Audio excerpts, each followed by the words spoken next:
أعوذ بالله من الشيطان الرجيم. بسم الله الرحمن الرحيم. أقم الصلاة لدلوك الشمس إلى غسق الليل وقرآن الفجر إن قرآن الفجر كان مشهودا ومن الليل فتهجد به نافلة لك عسى أن يبعثك ربك مقاما محمودا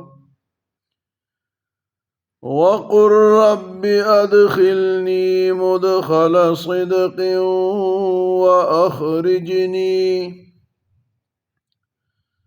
وأخرجني مخرج صدق واجعل لي من لدنك سلطانا نصيرا وقل جاء الحق وزهق الباطل إن الباطل كان زهوقا وننزل من القرآن ما هو شفاء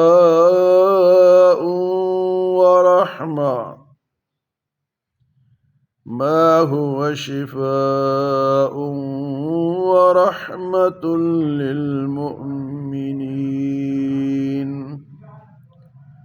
ولا يزيد الظالمين إلا خسارا